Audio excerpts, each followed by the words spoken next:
Our political analyst Michael Yaki joins us now to talk about some of the hot topics that we're covering, including the ISIS crisis. Right. And most recently, the U.S. launched new airstrikes on ISIS to protect a dam in Iraq. Tell us about that. Well, I guess if you're going to say you want to see an example of what the Obama strategy is, the strategy is to expand the attack against ISIS, and they're doing so by attacking a dam in Haditha, which is in the western part of Iraq. Now, that's significant because heretofore the president had justified our strikes on ISIS as protecting, for example, the American diplomatic mission in Baghdad. Haditha is way far away from that. There is no possibility that this dam would hit Baghdad. So what we're essentially saying right now is, okay, we're now going to use our air power to start taking the battle to ISIS wherever we think we can, and now we're doing it at a dam in Haditha, very much as we did with the Mosul dam with the Kurds. So we'll see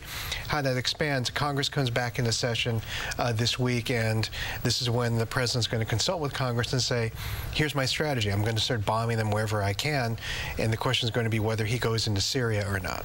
And do you think when it comes to his talking about the strong regional partnership to deal with ISIS, he's talking about the UK and the European allies? I think he's still trying to work on that. Actually, what he really would like most of all would be to try and get some of the moderate Sunni states in the region, Yemen, the United Arab Emirates, and others, people who have sort of been on the sly funding ISIS, to either say, we'll support the U.S. doing this, we support this this regional strategy of attack, or at least to say, well, try and cut off some of their funding. Something like that would be very helpful, because he's really looking for something to show Congress that says, I have some overall strategy going forward to deal with this, especially in the wake. I mean, Congress right now is in a mood to let the president do what he wants to do. He's notified them under the War Powers Act that expires sometime in November, depending on who you talk to. But they're willing to let him go, but none of them wants to be really caught with endorsing any policy right now. I don't expect a vote before the election. And at the NATO summit recently, right, ISIS was a huge topic of conversation. NATO vowing, trying to figure out how hard do you how do you reinvent the alliance to deal with ISIS, right? Well, it's interesting because what they agreed on was the creation of a rapid deployment force. What does that really mean? No one really knows quite what it means, other than to say, we're ready to go out in force and do something about any attack on any NATO member. That has significance in two areas. One, it doesn't really help in the Ukraine, but then again, if you look at how NATO membership has expanded since the fall of the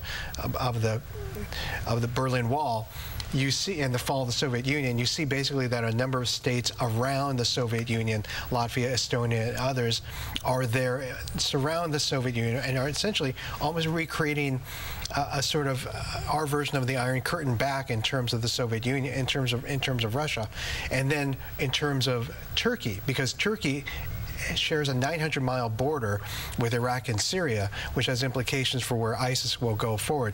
I don't think this rapid deployment force is meant for ISIS. I think it's meant for Russia, but I think its implication is that it could be used against ISIS. Right, and Vladimir Putin was obviously not invited to NATO. And what do you think was the takeaway from that?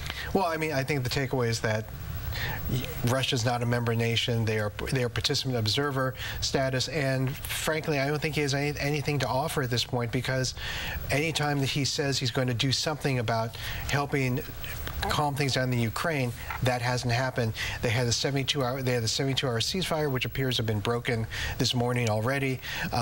This thing is going to go on and on. The Soviet Union, the Russian, I keep calling it the Soviet Union, it's a Freudian slip.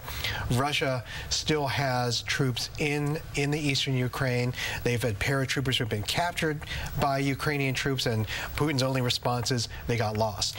What was the biggest thing that was accomplished at NATO, in your opinion? Well, I think it was essentially the rapid deployment force and bringing together people to start talking about behind-the-scenes contributions to the United States in carrying out the war against ISIS.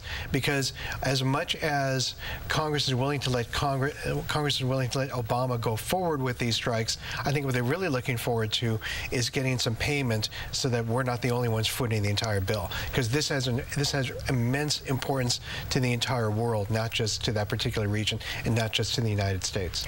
Great. Thank you so much, Michael Yaki. Tell us quickly about your blog. Where can we find you? At Yaki blog. Okay. You find me. All right. We're back with more coming up after the break.